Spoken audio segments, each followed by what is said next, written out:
itu slide yang baca. Assalamualaikum warahmatullahi wabarakatuh.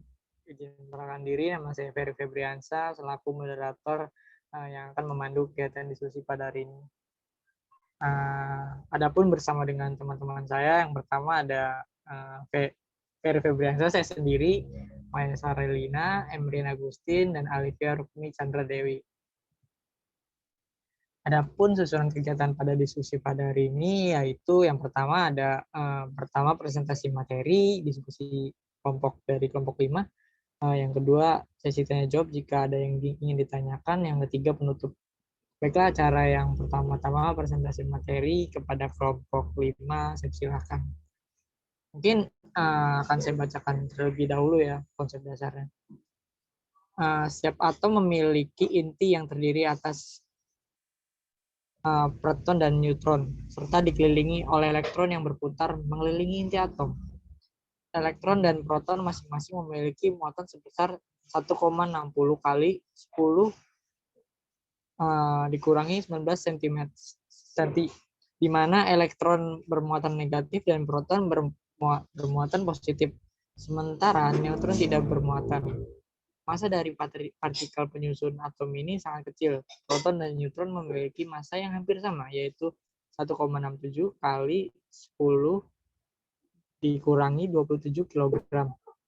Massa keduanya jauh lebih besar daripada massa elektron yang hanya 9,11 kali 10 dikurangi 31 kg.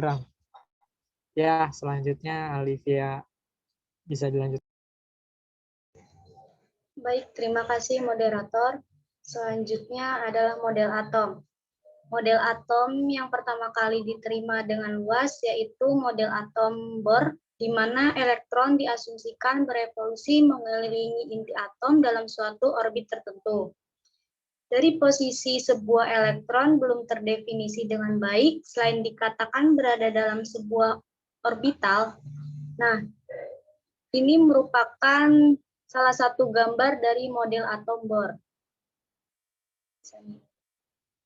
Selanjutnya yaitu prinsip mekanika. Prinsip mekanika kuantum lain mengatakan bahwa energi dari sebuah elektron terkuantifikasi sedemikian hingga sebuah elektron hanya dapat memiliki energi yang tertentu.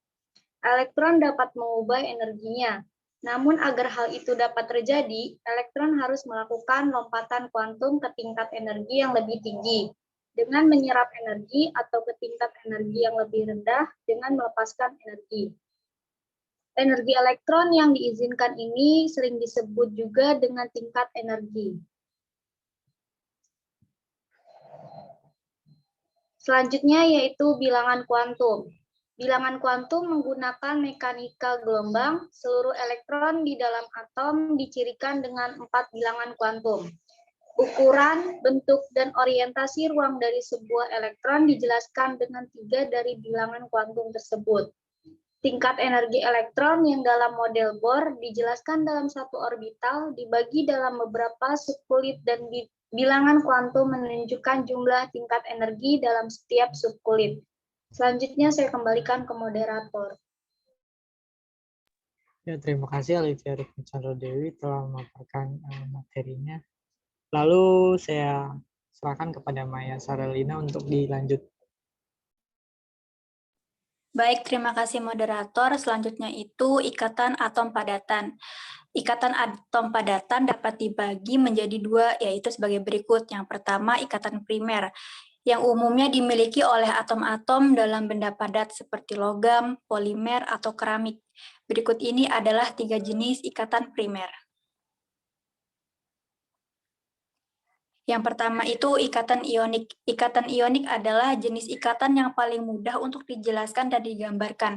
Ikatan ini selalu dimiliki oleh senyawa yang terbuat dari unsur logam dan non-logam, yaitu unsur-unsur yang terletak di ujung-ujung yang berjauhan pada tabel periodik, misalnya grup 1A dan 2A, yang berikatan dengan grup 6A dan 7A. Pada ikatan ini, unsur logam yang dimiliki 1 atau 2 buah elektron pada kulit terluar cenderung melepaskan elektron valensinya sehingga menjadi ion positif. Elektron yang dilepas kemudian diterima oleh unsur non-logam untuk melengkapi konfigurasi elektron pada kulit terluarnya, menjadi konfigurasi gas mulia, sehingga unsur ini menjadi ion negatif. Ion positif dan ion negatif ini kemudian saling tarik-menarik membentuk ikatan ionik.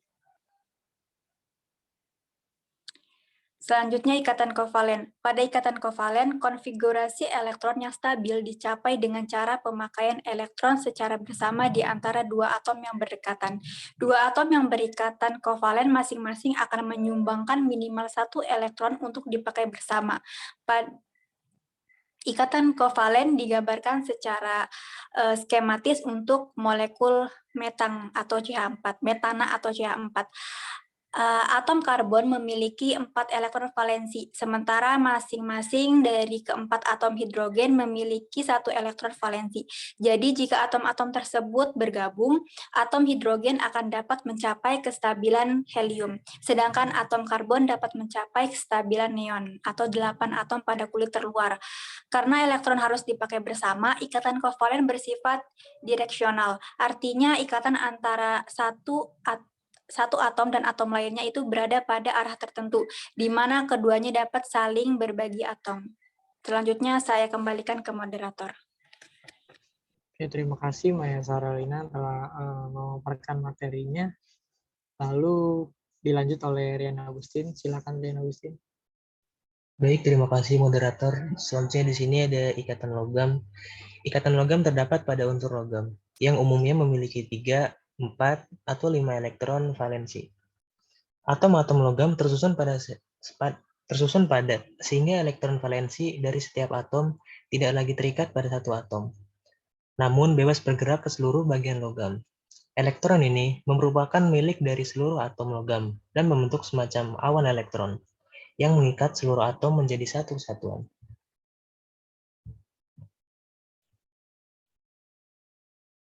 Selanjutnya di sini jenis atom yang kedua, ikatan yang kedua, yaitu ada ikatan sekunder. Ikatan sekunder merupakan ikatan yang lemah, tetapi mempengaruhi sifat material. Berikut di bawah ini adalah 2 jenis ikatan sekunder. Ikatan yang pertama itu ada ikatan van der Waals. Ikatan van der Waals sangat lemah jika dibandingkan dengan ikatan utama, di mana energi ikatannya hanya berkisar 10 kJ atau mol. Ikatan van der Waals dimiliki oleh gas mulia yang konfigurasi elektronnya stabil. Dalam orbitalnya, simetris listrik dari beberapa atom atau molekul gas mulia dapat terdistorsi pada suatu saat, membentuk 2 buah kutub berlawanan jenis atau dipol. 2 kutub yang berbeda akan tarik-menarik dan membentuk ikatan yang lemah. Ikatan van der Waals juga terdapat pada molekul halogen terkondensasi seperti C12, Br2, dan I2 dalam keadaan cair dan padat. Kemudian untuk ikatan yang kedua ada ikatan hidrogen. Ikatan hidrogen merupakan ikatan sekunder yang paling kuat. Ikatan ini terjadi pada molekul polar, di mana atom hidrogennya terikat secara kovalen dengan atom lain, seperti fluor, atau pada HF. Oksigen pada H2O, dan nitrogen pada NH3. Pada setiap ikatan H sampai dengan F, H sampai O, atau H sampai N, elektron tunggal hidrogen dipakai bersama elektron lain. Akibatnya, ujung hidrogen dari ikatan tersebut merupakan proton yang tidak tertutup oleh elektron. Ujung molekul yang bermuatan sangat positif, ini akan menarik ujung negatif dari molekul lain. Dalam ikatan ini, proton tunggal membentuk jembatan dengan 2 atom lain yang bermuatan negatif. Selanjutnya, saya kembalikan ke moderator.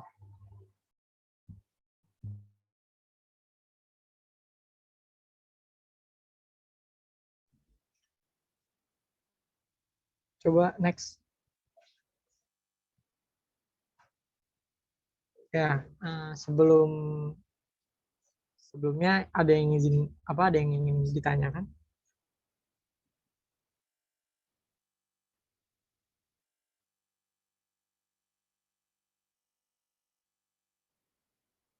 Jika ada, silakan bertanya. Dan jika ada yang ingin menjawab, silakan menjawab.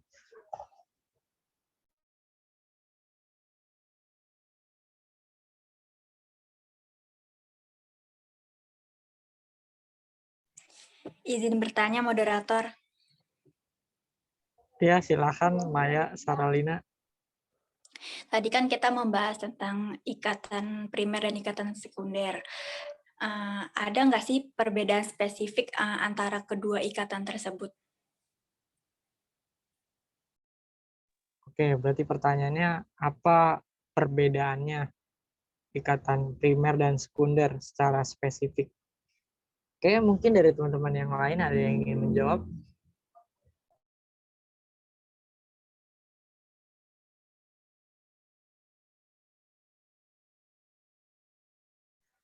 Rian Agustin, apakah ingin menjawabnya? Atau Olivia Rukmi?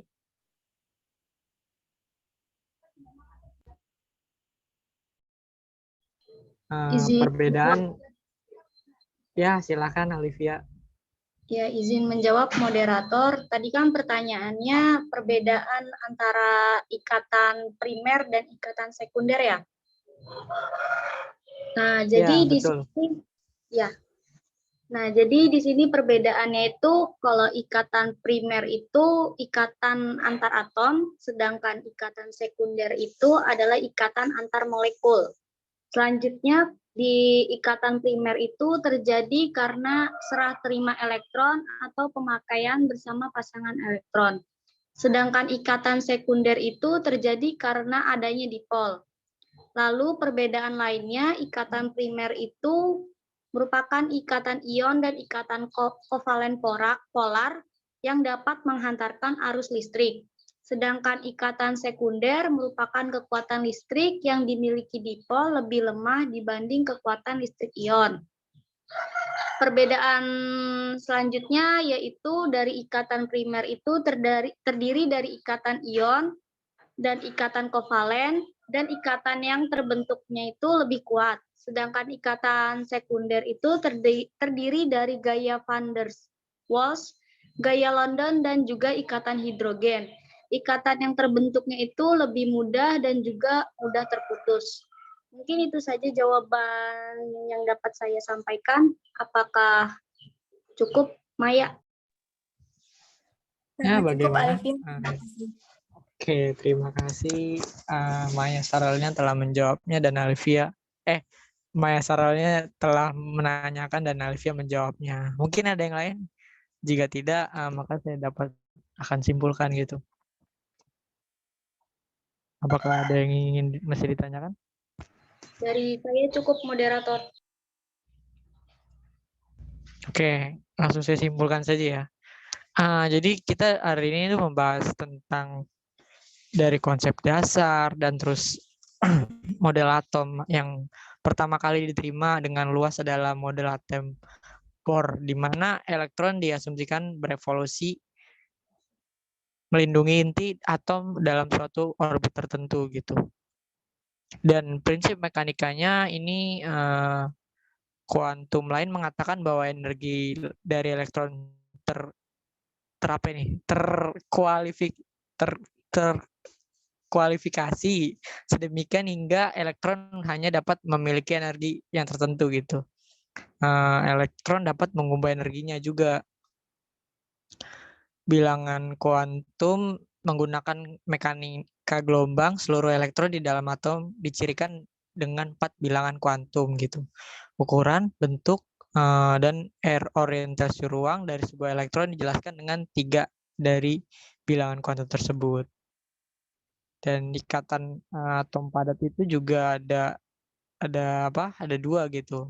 Ikatan primer, ikatan ionik, ikatan primer dan ikatan logam. Ikatan primer dan ikatan sekunder maksud saya. Dan kita di sini memakai referensi dari Bondan Tiara Sofwan 2021, pengantar material teknik edisi kedua Bogor, Unhan RI Press. Mungkin bisa ditampilkan bukunya. Ya, di sini kami memakai edisi kedua ya. pengantar tentang material teknik.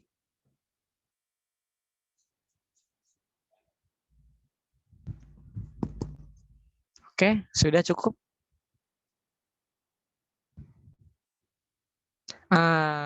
Demikian ya, tadi diskusi kelompok 5. Saya selaku moderator, mohon maaf atas kesalahan saya, baik yang sengaja maupun tidak sengaja. Terima kasih. Wassalamualaikum warahmatullahi wabarakatuh. Waalaikumsalam warahmatullahi wabarakatuh.